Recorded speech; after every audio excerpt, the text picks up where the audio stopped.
Today's topic, Derrick Jaxn. Some people feel like we're not fit enough to, counter Derrick Jaxn. That we're not life. So I said, you know what, you're right. So what I did instead was I got Derrick Jaxn to argue against Derrick Jaxn. Like, I was watching a YouTube clip, but two girls came to the show. I think they were sisters. They had boyfriends. And they were there to ask the host what they should do about their controlling boyfriends.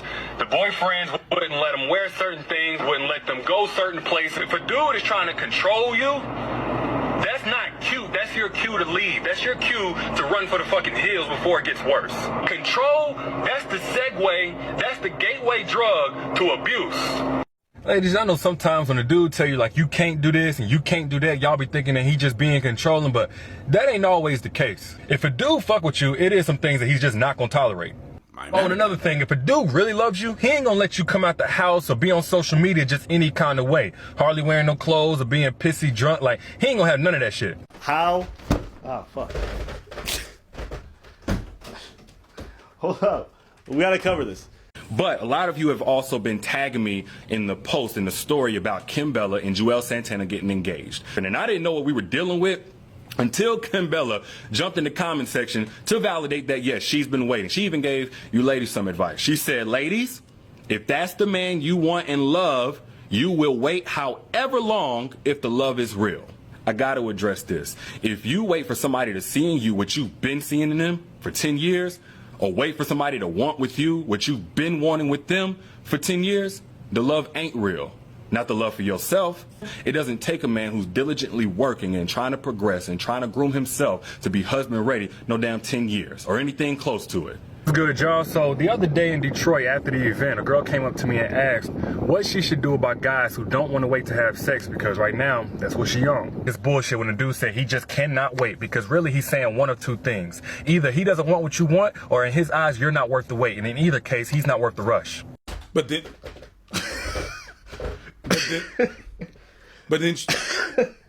I'm not worthy to contest you, Derrick.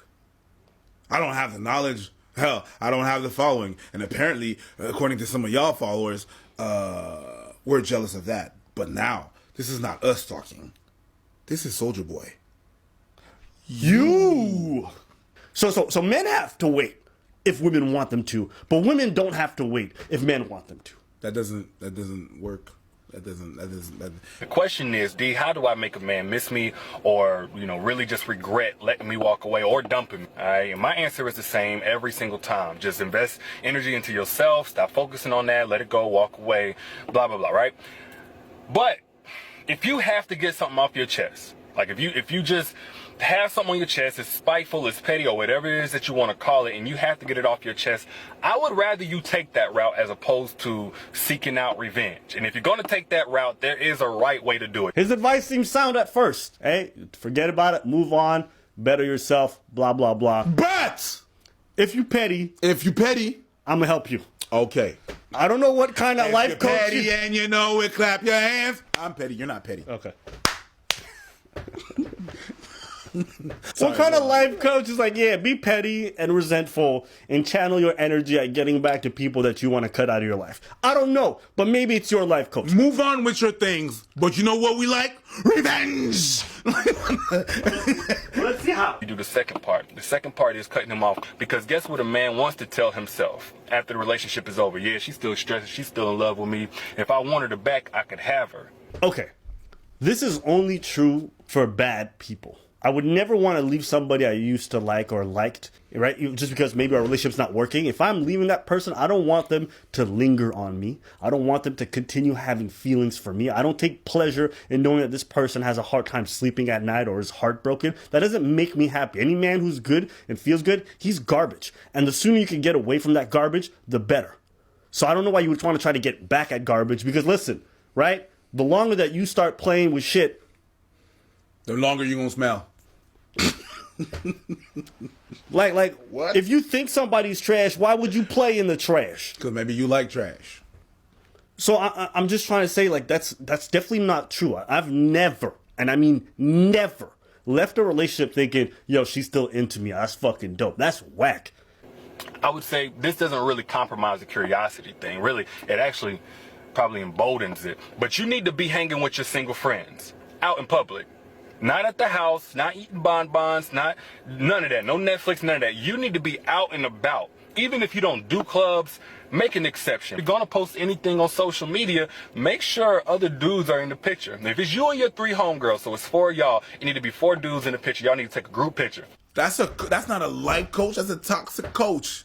More importantly, this life coach is telling you to not be yourself in order to get back at somebody who does not want to be with you. And not all breakups is a bad thing. Yeah, you might not be ready or at a place where you can be in a relationship. If you are a petty human being, you may not be fit for a relationship. It's like a slow active poison. It just constantly erodes the person that you're with until they're wither and die. Like, don't allow pettiness to live. Bars. The thing that happened while you're being out of your way to be someone that you're not, and spending all this energy with this person that dumped you. You're doing all of that. You're going to be focused on that person. And when Mr. Right is actually going to come around, you're not even going to see him because you're going to be focused on that other dude that you try to focus on and try to make jealous and all of that. Even worse. It's not that Mr. Right she's not going to see Mr. Right.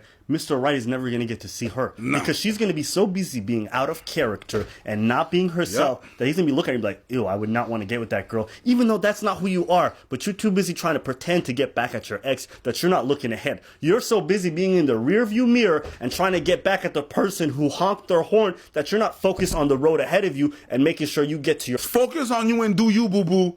So the first of several benefits to dating a woman with children, she's the least likely to be running in and out these clubs every day of the week. That is so not true.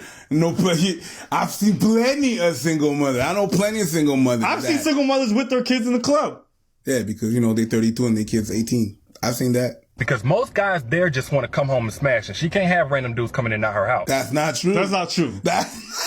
Take it from someone who smashed a single mother or two. Oh, yeah? Yeah. I had to walk quietly by the kids' room. And then she's like, Mommy? And I was like, go to sleep, nigga. So it says, if my man pays for lunch, I'll pay for dinner. If he pays for the movie tickets, I got the snacks. If he gets the bill, I get the next. 50-50 is where it's at. Stop expecting to be treated like a queen if you're not treating him like a king. Okay, and my thoughts to this, whenever she's talking about how she treats her man, we first got to understand that all men are not the same. Actually, I think there are 2 types of guys in this world. There's a type of guy that hears a girl saying something like that, and he says, yeah, that's right. You are supposed to pay everything 50-50. We are going to split this down the middle. That's how it's supposed to be. Tick for tack. I pay something, you pay something. And then there's a type of guy that hears a girl say something like that, and he says, you know what? Yeah, you are supposed to contribute and add value to the relationship, but when it comes to this providing shit, I got that. Isn't it possible that the reason the woman wants to pay is that so she doesn't have to feel like she owes you anything at the end of the date? He's not just dogging her, though. He's dogging all the men who are fine with the idea that if a woman wants to engage in 50-50 and you listen to her, you're like, you know what, lady, you got a sound idea. I'm going to listen to you. Yeah. All the men who would let that happen, you're trash. Yeah. For listening to what a girl wants, you're trash. There's the kind of guy that whenever you pulling up to the house 2:30 in the morning, 3 o'clock in the morning, middle of the night with your man, and you look in the house and it look like somebody in there, something ain't right, and you tap him to let him know, there's a type of guy that'll say, shit, you saw it, you go check it out.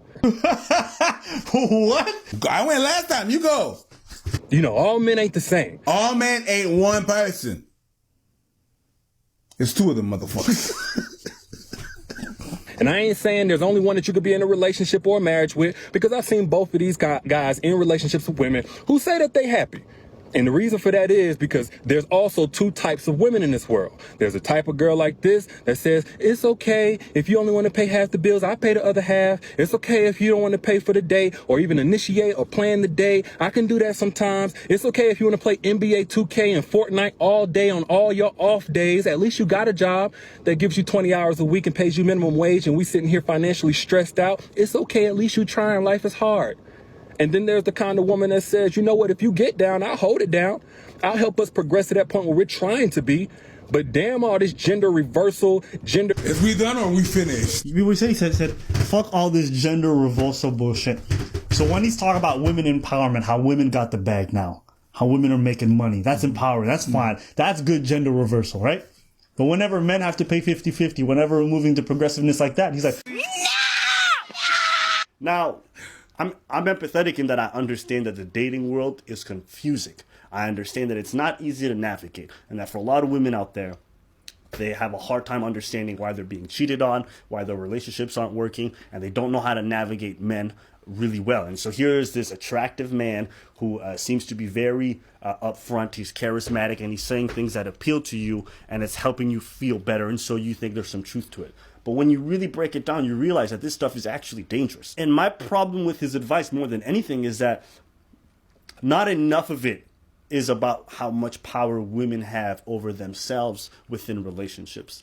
You know, instead of telling you guys what it needs you to really work on and how to self-actualize, a lot of it is just like, hey, men are trash, men are controlling, and all this other stuff. Men need to wait, which, you know, alleviates you of your responsibility, but it doesn't actually solve the problem. And you recognizing what your responsibility in this is and how much power you have gives you the strength you need to actually be better in your future relationships. In order to uplift women, you don't necessarily have to put down men. And in order to uplift women, you don't necessarily have to alleviate them of their responsibility. Sometimes the answer to their problems is in women itself, meaning that it's a matter of growth. It's a matter of learning a lesson from a past relationship. It's a matter of, you know, actually spending time in the real world and really just living life and discovering who you are as a human being before you can be with somebody else. But the problem is there's no fast solution to that problem.